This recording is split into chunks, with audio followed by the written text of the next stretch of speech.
En 1804, Haïti devient la première république indépendante noire du monde, qui, comme vous le savez, ou si vous ne le savez pas, est née d'une révolution contre l'esclavage et le colonialisme français. Mais cette liberté a un prix. En 1825, sous la menace des canons français, Haïti est contrainte de payer une rançon inimaginable. Écoutez bien, 150 millions de francs or, l'équivalent de milliards d'euros aujourd'hui. Ce n'était surtout pas une dette pour reconstruire le pays, mais une compensation pour les colons esclavagistes français. Aujourd'hui, nous allons nous plonger dans cette histoire méconnue, explorer ses conséquences économiques, sociales et politiques et comprendre pourquoi elle continue de hanter Haïti.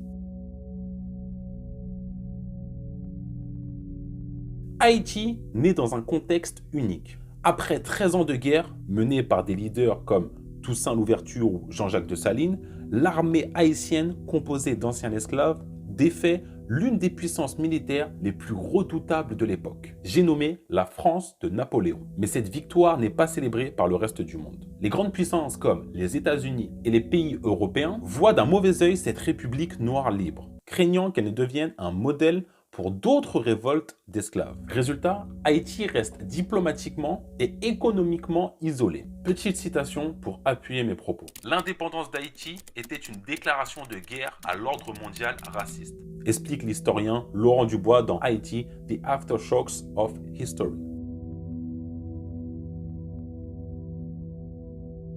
En 1825, le roi Charles X envoie une flotte militaire devant les côtes haïtiennes. Il exige qu'Haïti paye 150 millions de francs or pour indemniser les colons français ayant perdu leurs esclaves et leurs plantations.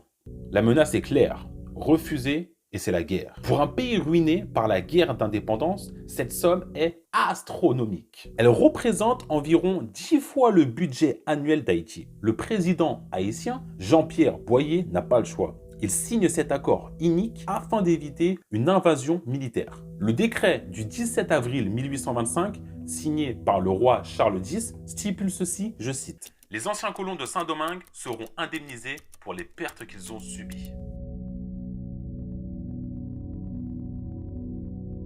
Pour payer cette dette, vous l'imaginez bien, Haïti doit emprunter de l'argent aux banques. Et à qui? Aux banques françaises, comme la Caisse des dépôts. Ces emprunts sont assortis de taux d'intérêt élevés, créant une spirale d'endettement qui enferme le pays dans sa propre pauvreté. Entre 1825 et 1947, Haïti rembourse l'équivalent de milliards d'euros actuels à la France. Pendant ce temps, la population haïtienne est exploitée à outrance. Les paysans doivent produire massivement pour l'exportation, appauvrissant les terres agricoles. Selon l'économiste Thomas Piketty, la dette imposée à Haïti est l'un des plus grands crimes économiques de l'histoire, car elle a privé le pays de tout espoir de développement. Les effets de cette dette se font encore ressentir aujourd'hui. Haïti reste l'un des pays les plus pauvres du monde, avec des infrastructures limitées et une dépendance économique aux aides extérieures. Un rapport de 2015 de la Banque mondiale indique que l'héritage de cette dette coloniale a contribué à ancrer Haïti dans une pauvreté structurelle. Par ailleurs, cette dette a affaibli les institutions haïtiennes dès la naissance, empêchant le pays de construire une base politique et économique solide. Maintenant, cette histoire soulève une question importante. Que doit-on faire face à cette injustice historique? En 2015, un groupe d'intellectuels et d'économistes a publié une lettre ouverte exigeant que la France reconnaisse cette dette comme illégitime et s'engage à verser des réparations.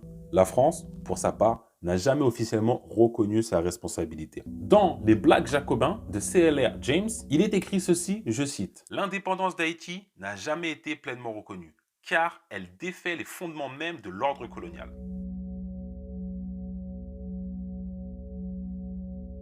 Haïti n'a pas seulement conquis sa liberté sur le champ de bataille. Elle a été obligée de la payer avec des siècles de souffrances physiques et économiques. Cette injustice mérite d'être reconnue, non seulement par la France, mais par le monde entier. Et vous, qu'en pensez-vous? La France doit-elle des excuses officielles, voire des réparations? Donnez-moi vos réflexions en commentaire, partagez cette vidéo si elle vous a plu. Comme d'habitude, abonnez-vous à la chaîne si vous êtes nouveau, mettez un petit pouce bleu pour le soutien, activez la cloche de notification pour ne rien rater de toutes mes prochaines vidéos. C'était ton boy Jimmy.